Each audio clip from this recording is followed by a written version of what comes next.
Backend very important है again students. हमारे पास ये इन चीजों को हम डिस्कस इसलिए कर रहे हैं कि जब हमने बकायदा इसकी इम्प्लीमेंटेशन की तरफ आना है तो ये चीजें हमारे जेहन में रहेंगी कि हमने इन इन चीजों के लिए काम करना है और किस लेवल पे हमने किस चीज के लिए काम करना है, ये इसलिए हमें इन चीजों की जरूरत है। तो बैकएंड प्रोसेस को बैकएंड को देखते हैं ये क्या करता है। Translate I R into target code. अब यहाँ स्टूडेंट हम फाइनल अपने कोड की तरफ आ गए कि जो एक इंटरमीडिएट रिप्रेजेंटेशन इसको मिली थी उसको इसने कन्वर्ट कर देना है टारगेट कोड। और टारगेट कोड यकीनन आपका ये एग्जीक्यूटेबल कोड होता है, इसको एक्सी कोड भी हम कहते हैं। इसी ने आपके प्रोसेसर के ऊपर रन होना है और आपको देन आपके सामने आउटपुट आनी है। तो यहाँ जो इंटरमीडिएट रिप्रेजेंटेशन है इसको कन्वर्ट कर दिया जाना है टारगेट कोड के। और students decide which value to keep in the register. Students very important है।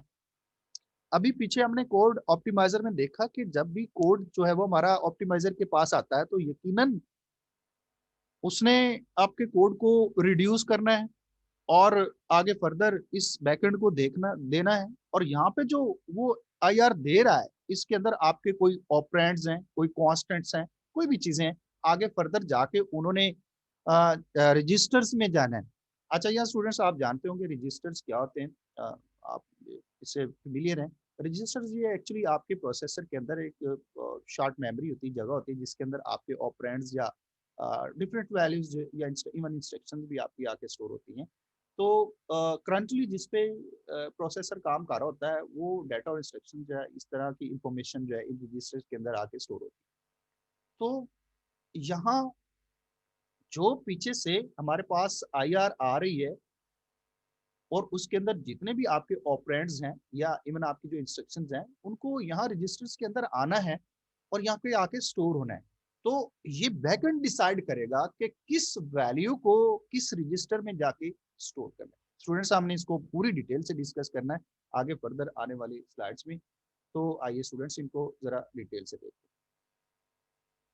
बैकएंड, अब यहाँ स्टूडेंट्स देखिएगा कि यह बैकएंड जो है इसको इसके आगे फर्दर 3 पार्ट्स मैंने डिजाइन किए हैं कि हर पार्ट में जो है वो ये बैकएंड क्या काम कर रहा है। तो सबसे पहले आपके पास इंस्ट्रक्शन सिलेक्शन है, उसके बाद देन रजिस्टर एलोकेशन है, उसके बाद इंस्ट्रक्शन शेड्यूलिंग है।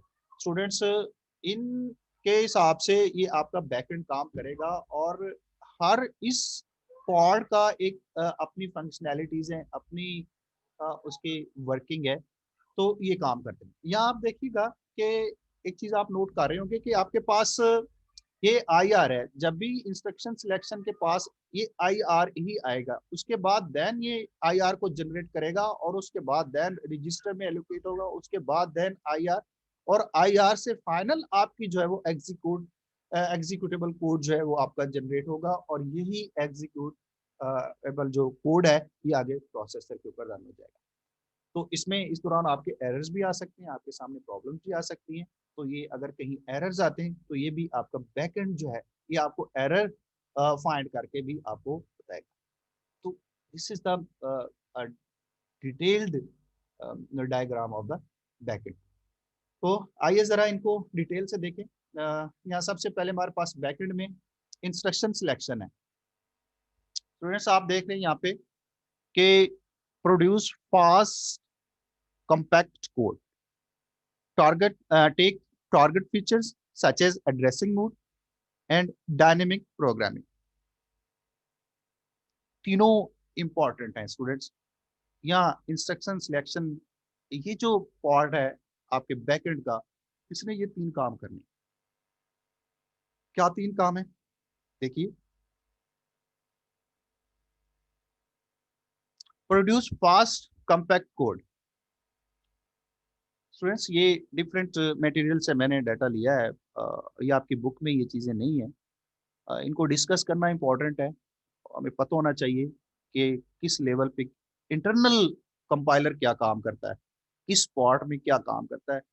तो इसलिए ये आप इसकी मैं आपको एंडोर्स भी सेंड कर दूंगा, तो इसको देखिएगा। अब यहाँ पे produce fast compact code, fast compact code. अच्छा फास्ट कोड ये जैसे ऑप्टिमाइजर भी हमने देखा कि ऑप्टिमाइजर भी यही काम कर रहा है कि आपका एक रिड्यूस्ड कोड जनरेट कर रहा है, या एक रिड्यूस्ड इंटरमीडिएट फॉर्म जनरेट कर रहा है, एक शॉर्ट फॉर्म आपके कोड की जनरेट कर रहा है कि जल्दी से जल्दी जितनी कम इंस्ट्रक्शंस होंगी आपके कोड में, उतना जल्दी आपको आउटपुट आएगी आपके पास, उतनी जल्दी आपके पास आउटपुट आएगी, और उतना जल्दी आपका कोड जो है वो रन हो जाएगा।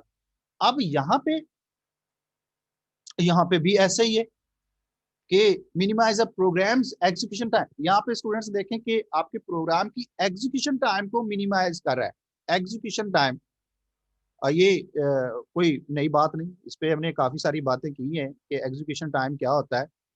कि जब भी आपका प्रोग्राम जाता है प्रोसेसर के पास, तो उसने यकीनी वहां पे जाके एग्जीक्यूट होना है, और देन वहां पे वो कितना टाइम लेता है।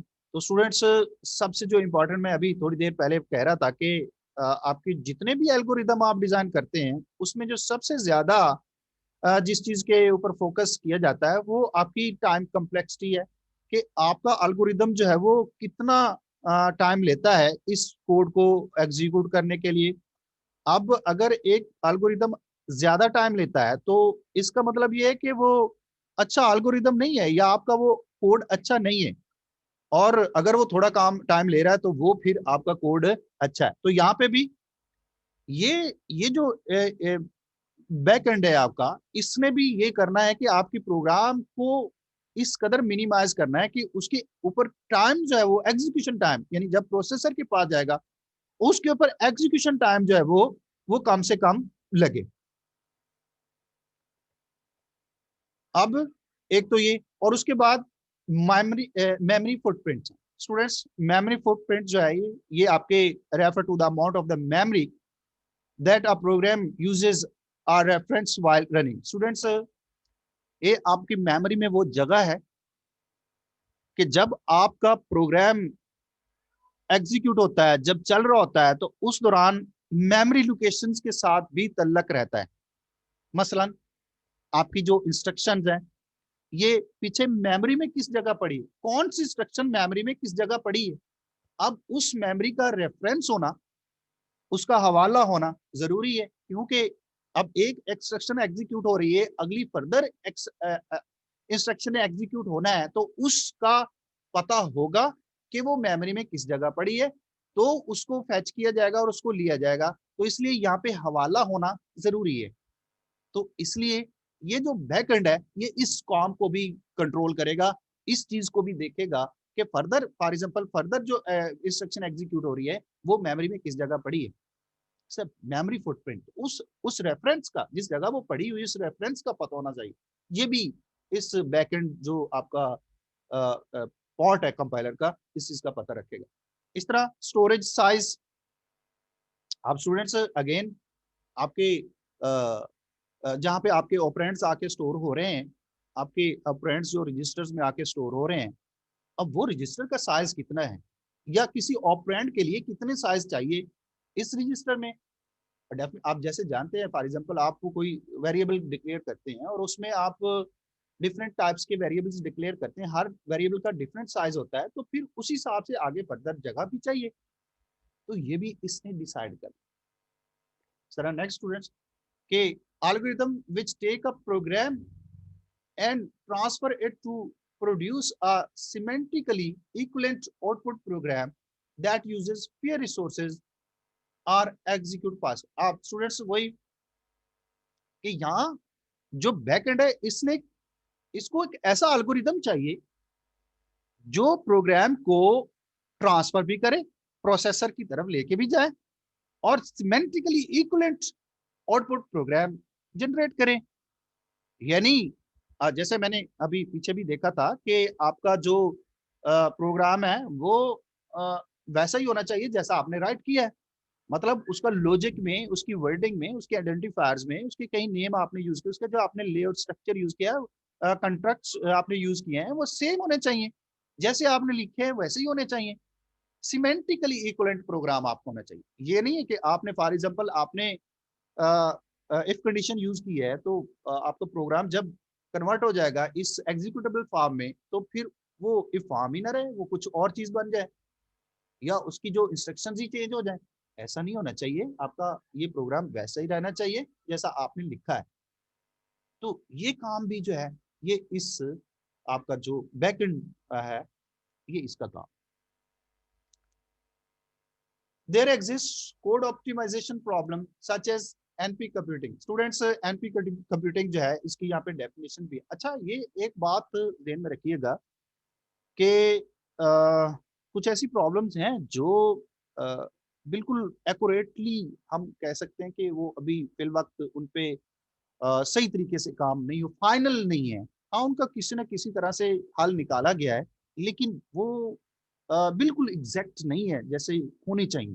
कुछ ऐसी प्रॉब्लम्स हैं, जैसे यहाँ पे एनपी कंप्लीट की बात करता है, तो स्टूडेंट्स, ये एक प्रॉब्लम है।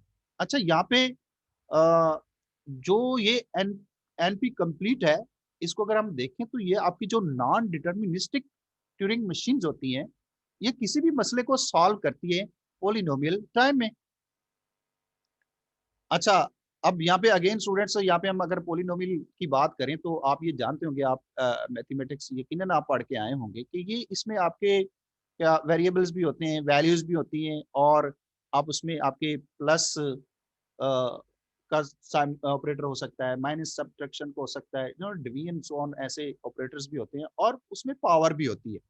तो ऐसी जो एक्सप्रेशन होती है, मैथमेटिकल एक्सप्रेशन, जिसमें आपके वेरिएबल्स हैं, कांस्टेंट वैल्यूज हैं, इस तरह आपके ऑपरेटर्स हैं, और साथ पावर्स यूज की जा रही है, एक्सपोनेंटेशन को यूज किया जा रहा है, तो ऐसी जो एक्सप्रेशन होती है, इसको हम पोलिनोमियल या आपकी पोलिनोमियल एक्सप्रेशन होती हैं, और इनके ऊपर आप देखते हैं आगे उनकी पावर के हिसाब से फिर उनको इवेलुएट करके उनको उनका हल निकाला जाता है। तो बहरहाल नॉन डिटर्मिनिस्टिक जो मशीन्स होती, अच्छा स्टूडेंट्स, नॉन डिटर्मिनिस्टिक मशीन्स वो होती हैं जो वर्क तो करती है, किसी प्रॉब्लम को सॉल्व करती है, लेकिन एक स्टेट से आगे फर्दर दूसरी स्टेट के पास स्टेट में जाती हैं और प्रॉब्लम को सॉल्व करती हैं।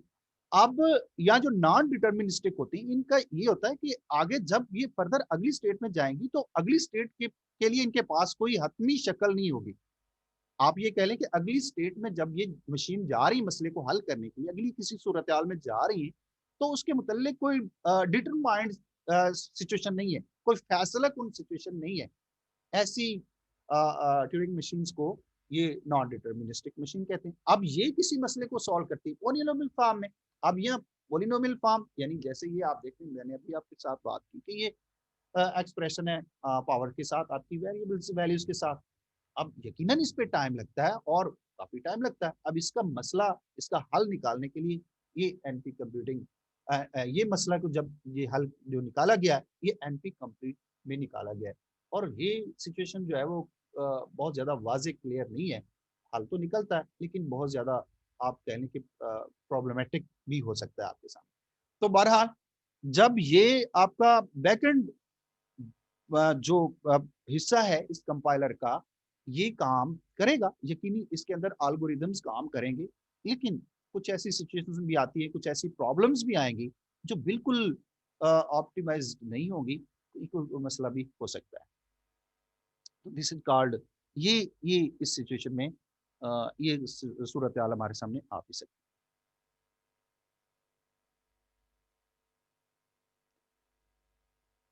Students, take target features such as addressing mode. Students, addressing mode को समझने से पहले हमें इंस्ट्रक्शन सेट पे बात करनी पड़ेगी। इंस्ट्रक्शन सेट, स्टूडेंट्स आपको मेरी आवाज आ रही है प्लीज? जी सर। हाँ, इंस्ट्रक्शन सेट स्टूडेंट्स, कोई भी आपका कंपाइलर है, सॉरी कोई भी प्रोसेसर है, उसकी अपनी एक इंस्ट्रक्शन, उसकी अपनी इंस्ट्रक्शंस होती हैं, जिन इंस्ट्रक्शन के हिसाब से वो काम कर रहा है। जैसे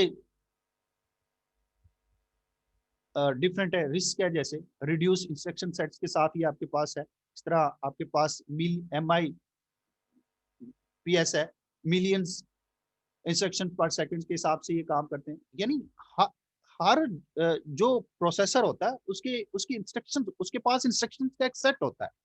वो जब भी उसके पास कोई आप सोर्स में लिखी हुई इंस्ट्रक्शन भेजते हैं और जब ये एग्जीक्यूटेबल फॉर्म में चेंज हो जाती है तो फिर कंपाइलर अपनी इंस्ट्रक्शन के हिसाब से उसके ऊपर काम सॉरी प्रोसेसर अपनी इंस्ट्रक्शन के हिसाब से उसके ऊपर काम करता है।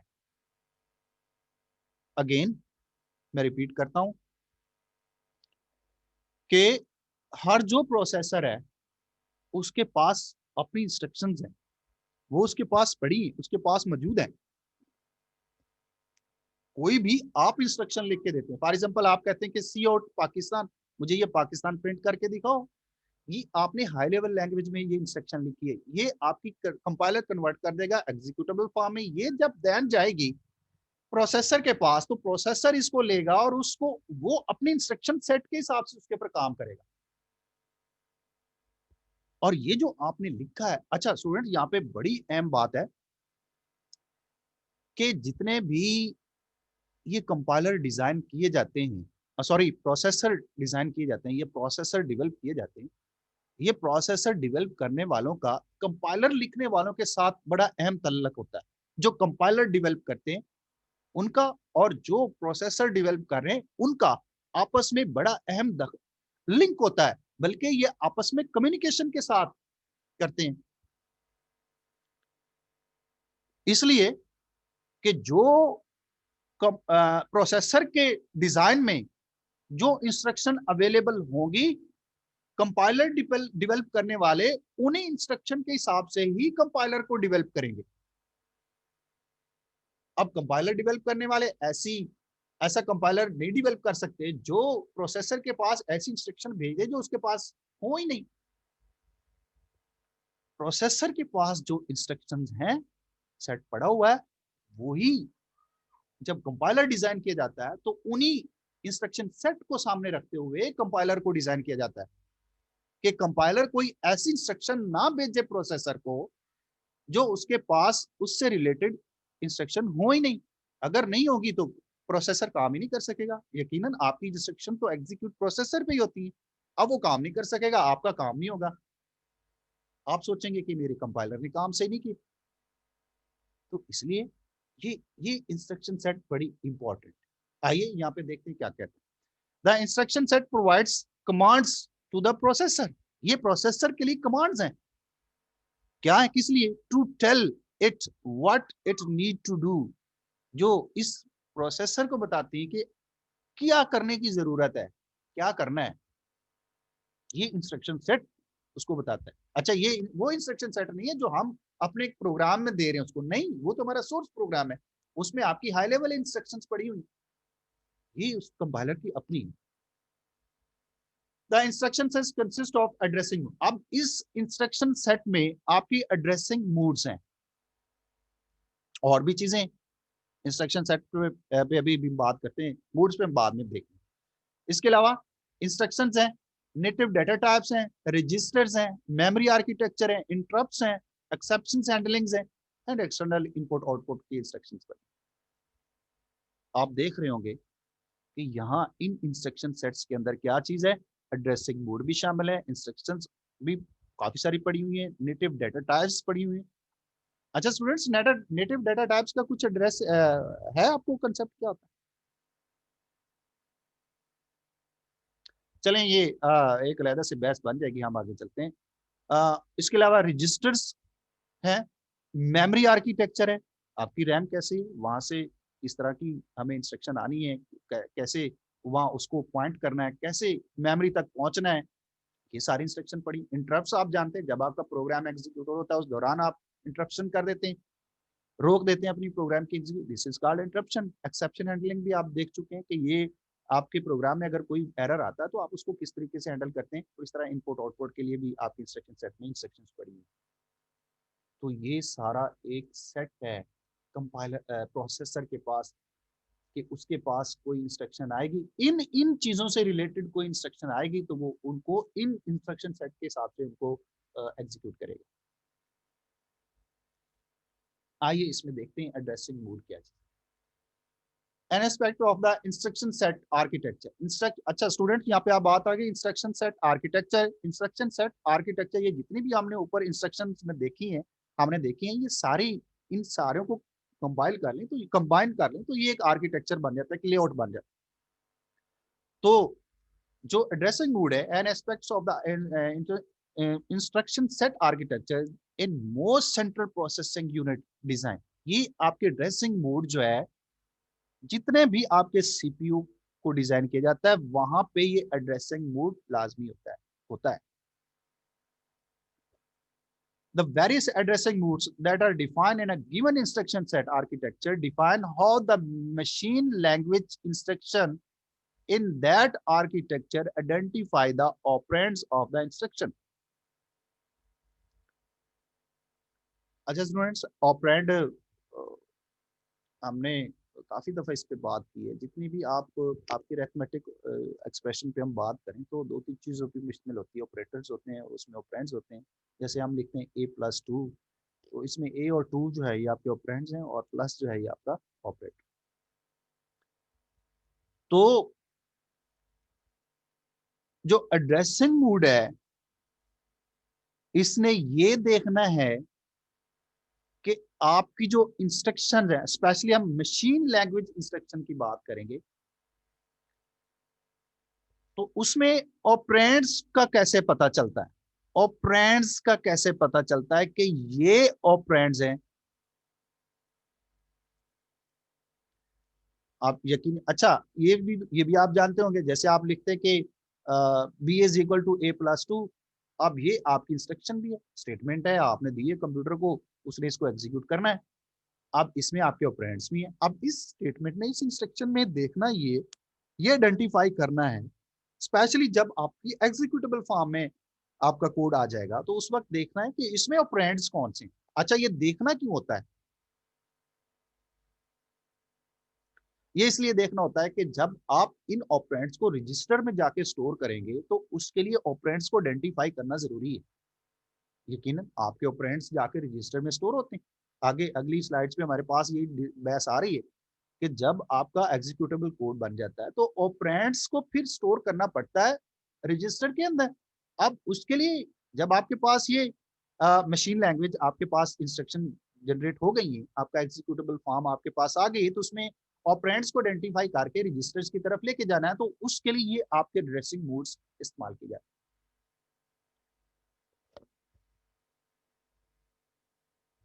हैं। An addressing mode specifies how to calculate the effective memory address of the operand by using information।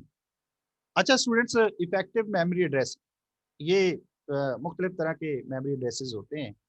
अ, आप लोगों ने अगर असेंबली लैंग्वेज पढ़ी है, तो आपको यकीनन इनका कुछ कंसेप्ट होगा कि डिफरेंट मेमोरी एड्रेसेस हमें चाहिए होते हैं जब भी हम अ, इसमें काम करते हैं। अपनी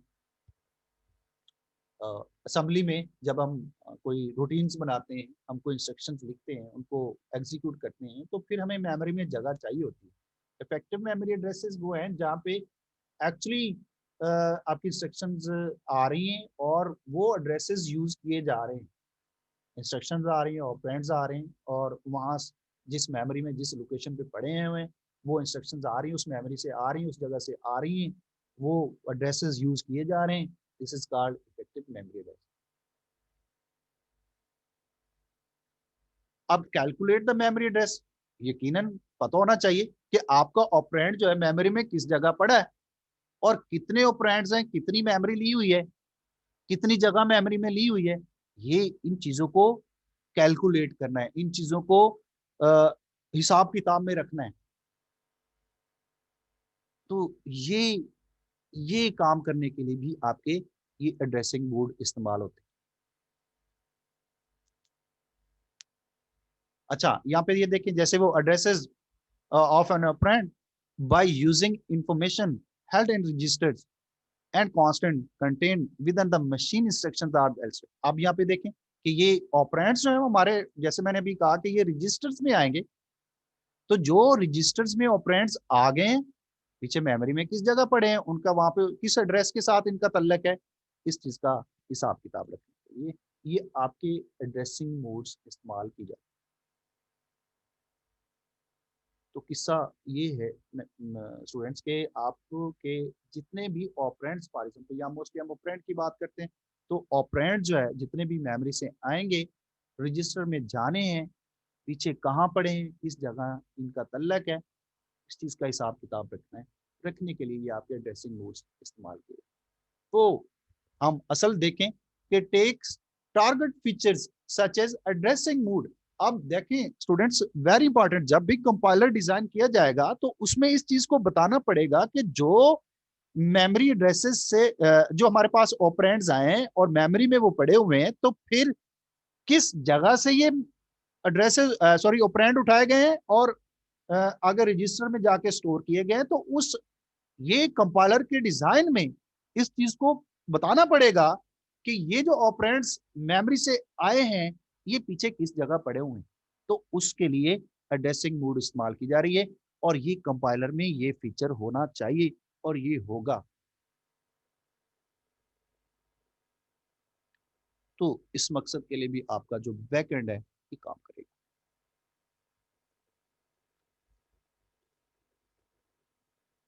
स्टूडेंट्स, डायनेमिक प्रोग्रामिंग, जैसे हमने कहा कि जो बैकएंड है ये डायनेमिक प्रोग्रामिंग पे भी बात करता है, डायनेमिक प्रोग्रामिंग भी इसमें इन्वॉल्व है। तो डायनेमिक प्रोग्रामिंग क्या चीज है, ये हम इस पे बात करते हैं students. Optimisation for recursive programming. अच्छा, रिकर्सिव, आप लोग रिकर्जन को भी आपने देखा होगा। कोई काम आप बार बार कर रहे हैं और उसके लिए आपको बार बार स्टेटमेंट्स लिखनी पड़ रही हैं, तो this is called recursive programming. जैसे फॉर एग्जांपल आप देखते हैं, हम कोई फैक्टोरियल फाइंड करते हैं, फैक्टोरियल फाइंड करने के लिए एक काम को बार बार रिपीट करना पड़ रहा है, और इसके लिए हम क्या कर रहे हैं, रिकर्जन को इस्तेमाल कर रहे हैं। अब यही काम हम डायनेमिक प्रोग्रामिंग से करना चाहते हैं। डायनेमिक प्रोग्रामिंग से क्या होगा कि इसी काम को हम बहुत ज्यादा टाइम से बच जाते हैं। अब एक कोई कंपटीशन हुई है, कोई एक रिजल्ट बना है, वो दोबारा नहीं करना पड़ेगा, वो दोबारा नहीं करना पड़ेगा आपको।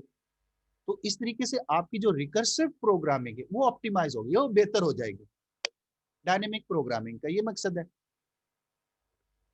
जैसे मैंने अभी फैक्टोरियल की बात की, तो आप जब फैक्टोरियल निकालते हैं, जैसे आप देखते हैं कि एक प्रोसेस होता है, फिर देन अगर अगला प्रोसेस होता है तो पिछले से उसका कॉम्बिनेशन होता है, फिर तीसरा प्रोसेस होता है उसका उसके साथ कॉम्बिनेशन होता है, पिछले दो प्रोसेसेस के साथ उसका लिंक होता है, उसने उसके साथ ऐड होना है, उनके रिजल्ट्स के साथ ऐड होना है। तो यहाँ अगर आप देखें तो ये आपको सब प्रॉब्लम्स नजर आ रही हैं। एक पहले कंपटीशन हुई, फिर उसके बाद दूसरी, फिर तीसरी, चौथी, सो ऑन, जितने भी डिजिट का आप फैक्टोरियल निकाल रहे हैं, ये चल रहा है प्रोसेस। अब ये सब प्रोग्राम्स हैं। अब इन जो प्रॉब्लम, जो सब प्रॉब्लम्स हैं, यानी एक कंपटीशन हुई, फिर अगली, फिर ये जितने भी कंपटीशन है, इनका रिजल्ट स्टोर कर लिया जाता है कि आगे फर्दर दोबारा इनको कंप्यूट ना करना पड़े, इनको दोबारा इनके ऊपर प्रोसेसर को काम ना करना पड़े। तो ये this is called dynamic program. तो इससे फायदा ये होता है कि आपकी जो टाइम कम्प्लेक्सिटी होती है वो कम हो जाती है, टाइम कम्प्लेक्सिटी कम हो जाती है। स्टूडेंट्स, ये आपकी कंप्यूटेशन की थ्योरी में अगर हम देखें तो ये टाइम कम्प्लेक्सिटी जो होती है कि आपका एक एल्गोरिथम, जैसे मैंने अभी थोड़ी देर पहले भी कहा कि एक एल्गोरिथम जो है वो आपके प्रोग्राम को एग्जीक्यूट करने में कितना टाइम लगा रहा है, this is called time complexity. ये बहुत ज्यादा भी होती है, बहुत कम भी हो सकती है। आप एक अच्छा एल्गोरिथम डिजाइन कर दें, वो ज्यादा, तो थोड़ा काम टाइम लेगा। अगर अच्छा एल्गोरिदम आप डिजाइन नहीं करते तो ज्यादा टाइम लेगा। अब डायनामिक प्रोग्रामिंग से आप इसी टाइम कम्प्लेक्सिटी को कम कर देते हैं। जैसे यहाँ एक एग्जांपल है स्टूडेंट्स, फिबोनाची सीक्वेंस है। अगर आप लोग के सामने ये कोई ये ऐसी सिचुएशन आपके पास आई है तो आप शायद इससे वाकिफ होंगे। तो यहाँ पे देखें, फिबोनाची प्रॉब्लम ये होती है कि आप जैसे या 0 और 1 को ऐड करें तो 1 आपके पास रिजल्ट आया।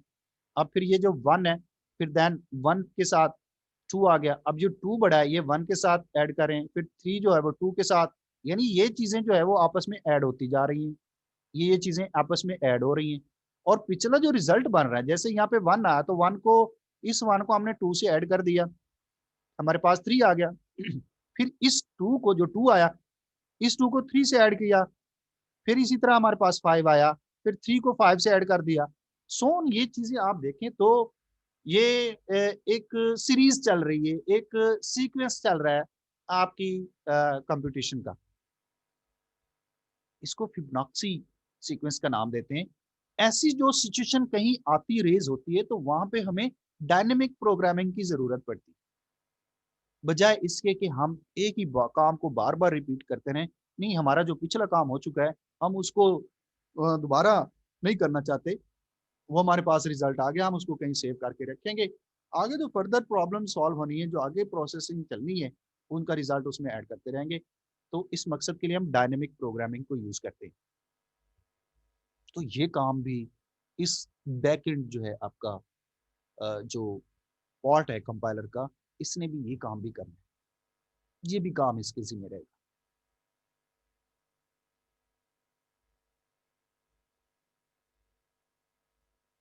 स्टूडेंट्स,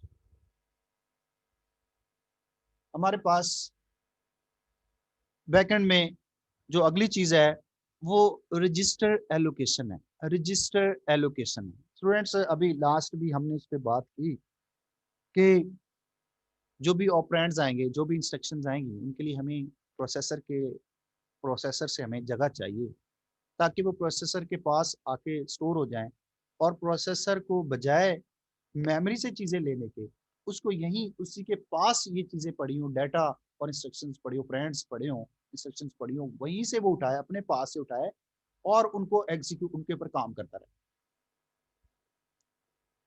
तो इसके इस मकसद के लिए फिर रजिस्टर एलोकेट करने पड़ते हैं, रजिस्टर्स एलोकेट करने पड़ते हैं। अगेन आई मैं इसको रिपीट कर दूं कि रजिस्टर जो है ये आपके सीपीयू के अंदर, प्रोसेसर के अंदर ही होता है। ये शॉर्ट मेमोरी लोकेशंस हैं जहाँ पे आपकी करंटली जो डाटा और इंस्ट्रक्शंस होती हैं, जो आपकी एग्जीक्यूट हो रही थी, जिन पे काम हो रहा है, वो यहाँ पे आके स्टोर होता है। अब कंपाइलर का जब डिजाइन किया जाएगा तो फिर इसके लिए आपको रजिस्टर को एलोकेट करना है। वो किस तरीके से करना है, वो कंपाइलर की डिजाइन में आपको ये चीज सामने रखनी पड़ेगी।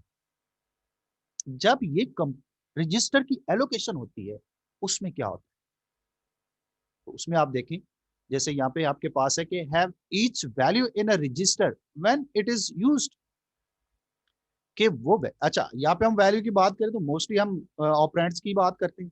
अब जिन ऑपरेंड, जैसे मैंने अभी कहा कि C is equal to B is equal to A plus two, अब ए और टू, यकीनन ए के पास कोई वैल्यू होगी, ये दोनों वैल्यूज जो है ये आपकी रजिस्टर में होनी चाहिए, फिर इनके ऊपर काम हो सकता है, और फिर जो इसका रिजल्ट बनना है वो भी कहीं स्टोर होना है। जैसे हम बी की बात करते हैं, उसके लिए भी रिजल्ट रजिस्टर होना चाहिए। तो इन तमाम वैल्यूज के लिए रजिस्टर इनको एलोकेट किए जाएंगे, यानी ये वैल्यूज कहीं रजिस्टर्स में जाके स्टोर की जाएंगी। तो इन वैल्यूज के लिए रजिस्टर्स एलोकेट कर। Manage register file, register file students आगे आ रही है, हम इस पर डिटेल से बात करते हैं ये रजिस्टर फाइल क्या होती है। तो इस रजिस्टर एलोकेशन में ये रजिस्टर्स की फाइल को भी मैनेज किया जाता है, रजिस्टर्स की फाइल को भी मैनेज किया जाता है।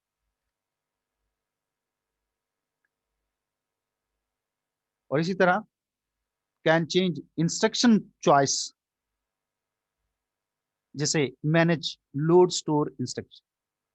स्टूडेंट्स, ये लोड स्टोर इंस्ट्रक्शन जो है बड़ी इंपॉर्टेंट है। आ रही तफसील से बात करते हैं। जितनी भी ये आपका प्रोसेस चलता है ये एग्जीक्यूशन का, उसमें इन इंस्ट्रक्शन का बहुत ज़्यादा अमल दखल है। तो आइए ज़रा डिटेल से इनको डिस्कस करें।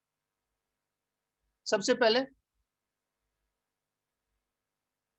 Have each value in a resistor when it is used. वही बात है कि आपके पास रजिस्टर होना चाहिए उन वैल्यूज के लिए जिनके ऊपर ऑपरेशन होना है।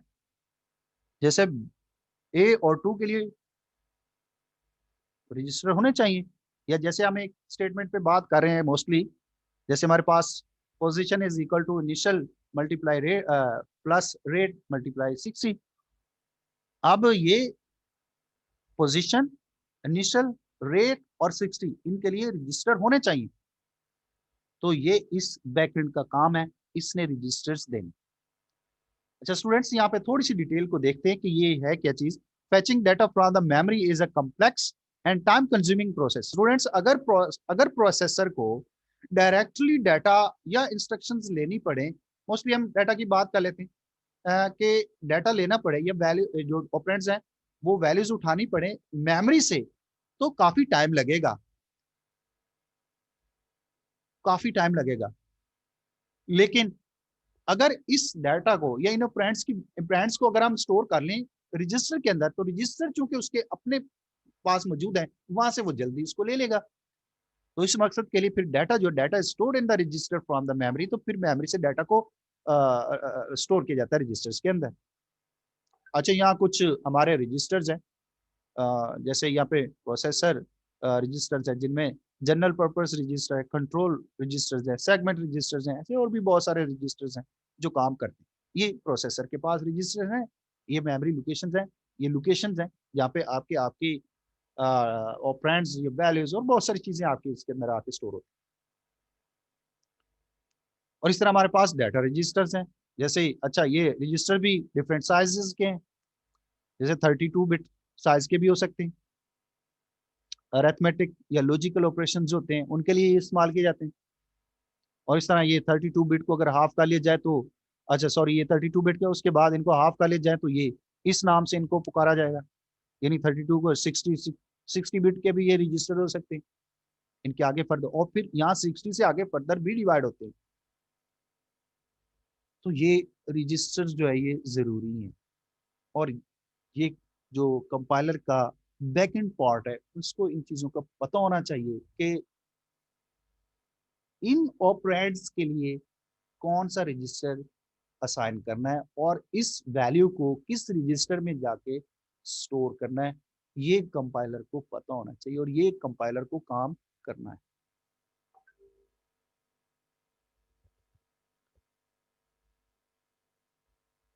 स्टूडेंट्स, यहाँ आप देख रहे हैं ये एक